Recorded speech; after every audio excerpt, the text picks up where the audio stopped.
Chocolate. ఈ ఒక్క మాట వింటే పిల్లల ముఖాల్లో చిరునవ్వు కనిపిస్తుంది. తల్లిదండ్రులు కూడా ఎలాంటి అనుమానం లేకుండా కొనిపెట్టేస్తారు. అయితే మీరు మీ పిల్లలకు కొనిస్తున్న చాక్లెట్ నిజంగా చాక్లెట్టేనా? లేక గడువు ముగిసిన రసాయనాలు, నాసిరకం పదార్థాలు, ఆరోగ్యానికి హానికరమైన రంగుల మిశ్రమమా? రోజు వేలాది మంది కొనుగోలు చేసే ఆ చాక్లెట్లు నిజంగా సురక్షితమేనా? పేరెంట్స్ నమ్మి పిల్లల చేతుల్లో పెడుతున్నవి అసలేంటి? ఆ తీపి పదార్థాల వెనుక దాగి ఉన్న రహస్యం ఏంటి? ఒక రహస్య సమాచారం ఆధారంగా జరిగిన దాడిలో బయటపడ్డ నిజాలు ఎందుకు అధికారులను షాకుకు గురి చేస్తాయి? చూడ్డానికి సాధారణ చాక్లెట్లే, కానీ ఆ తీపి వెనుక దాగి ఉన్న రహస్యం ఏంటి? ఇంతకీ చాక్లెట్స్ అంటేనే భయపడేలా చేసిన ఈ ఘటన ఎక్కడ జరిగింది? Let's watch.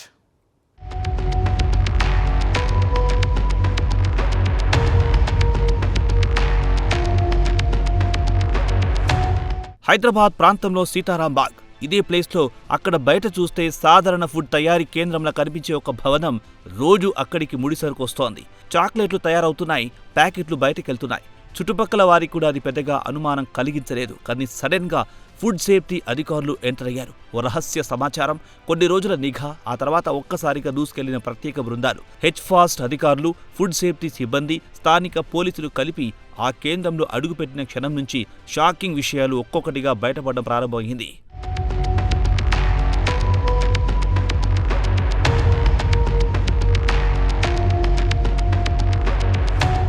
మొదట అధికారుల దృష్టిని ఆకర్షించింది చాక్లెట్ల ప్యాకెట్లే. సాధారణంగా ప్రతి ఆహార ఉత్పత్తిపై తయారీ లేదా గడువు తేదీ, బ్యాచ్ నెంబర్, వినియోగదారుల వివరాలుండాలి.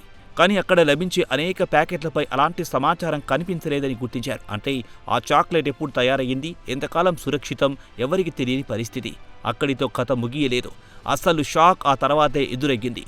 తయారీ కేంద్రంలో నిల్వ ఉంచిన ఫ్లేవర్లు, ఎసెన్స్లు, కలర్ కెమికల్స్ను పరిశీలించి అధికారులు దిగ్భ్రాంతికి గురయ్యారు. ఎందుకంటే వాటిలో చాలా వరకు గడువు ముగిసినవిగా గుర్తించినట్టు సమాచారం. సాధారణంగా చెత్తబుట్టలో పడేయాల్సిన పదార్థాలు మళ్లీ చాక్లెట్ల తయారీలో ఉపయోగిస్తున్నారన్న అనుమానాలు మరింత తీవ్రమయ్యాయి.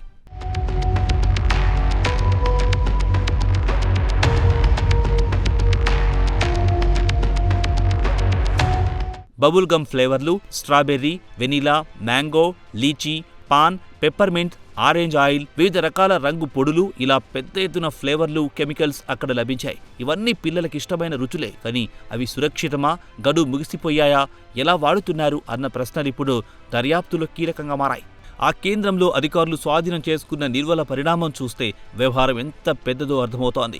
సుమారు 200 కిలోల క్యారామెల్ చాక్లెట్, 20 కిలోల చాకోబాల్స్, భారీ సంఖ్యలో చాక్లెట్ స్టిక్స్, మార్ష్ మెలో ఉత్పత్తులు, పాన్ చాక్లెట్లు, జీడిపప్పు చాక్లెట్లు, కాన్బెర్రీ ఫ్లేవర్ల ఉత్పత్తులు లభించాయి. వీటితో పాటు చాక్లెట్ల తయారీకి ఉపయోగించే ప్యానింగ్ మిషన్లు, మెల్డింగ్ యంత్రాలు కూడా స్వాధీనం చేసుకున్నారు.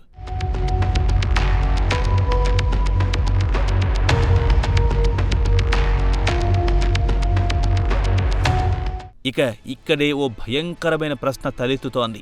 అధికారులు దాడి చేసే సమయానికి ఇంత స్టాక్ అక్కడుంటే ఇప్పటికే ఎంత సరుకు మార్కెట్లోకి వెళ్లి ఉంటుంది, ఎన్ని దుకాణాలకు చేరి ఉంటుంది, ఎన్ని స్కూళ్ల దగ్గర అమ్ముడై ఉంటుంది, ఎంతమంది పిల్లలు వాటిని తినారు? ఈ ప్రశ్నలకు ఇప్పటికీ స్పష్టమైన సమాధానం లేదు. ఇలాంటి వ్యవహారాల్లో అత్యంత ప్రమాదకరమైన విషయం ఏమిటంటే బాధితులకు తాము బాధితులమనే విషయం కూడా తెలియదు. చాక్లెట్ తిన వెంటనే ఏం జరగకపోవచ్చు, కానీ నాసిరకం పదార్థాలు, గడువు ముగిసిన రసాయనాలు, అనుమానాస్పద రంగులు శరీరంలో పదే పదే వెళ్తే దాని ప్రభావం తర్వాత కనిపించే అవకాశం ఉంటుంది. అందుకే ఫుడ్ సేఫ్టీ నిబంధనలు అత్యంత కఠినంగా ఉంటాయి.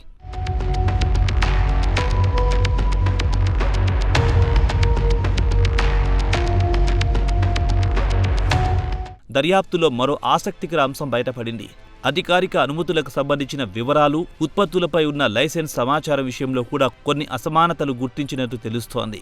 ప్రత్యేక బృందాల కేంద్రంలో పనిచేస్తున్న సిబ్బంది వివరాలు, సరఫరా వ్యవస్థ, మార్కెటింగ్ నెట్వర్క్, ఎక్కడెక్కడికి సరుకును పంపించారు అనే అంశాలపై కూడా ఆరా తీస్తున్నాయి. ఎందుకంటే ఇదో చిన్న దుకాణం కథ కాదు, ప్రజల ఆరోగ్యానికి సంబంధించిన అంశం. అయితే ఇలాంటి ఘటనలు తరచూ బయటపడుతూనే ఉన్నాయి. దీంతో ప్రతి తల్లిదండ్రులు ఇప్పుడు ఒక్కసారి ఆలోచించాల్సిన సమయం వచ్చింది.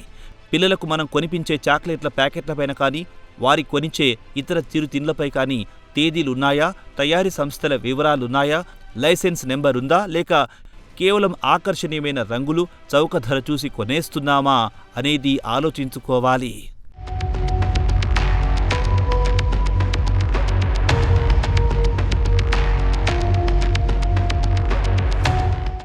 హైదరాబాద్లో బయటపడ్డ ఈ వ్యవహారం ఒక సాధారణ ఫుడ్ రైడ్ కాదు. ఇది తీపి రూపంలో దాగి ఉన్న ప్రమాదం. బయట కనిపించేది చాక్లెట్, లోపల ఏముందో తెలియని పరిస్థితి. ఒకవైపు పిల్లల అమాయకత్వం, మరోవైపు లాభాల కోసం నిబంధనలు తుంగలో తొక్కే ప్రయత్నాలు. మీ బిడ్డ చేతిలో ఉన్న ఆ చాక్లెట్ నిజంగా తీపి జ్ఞాపకాన్ని ఇస్తుందా, లేక కనిపించని ప్రమాదాన్ని ఇంటి గుమ్మం దాకా తీసుకొస్తుందా?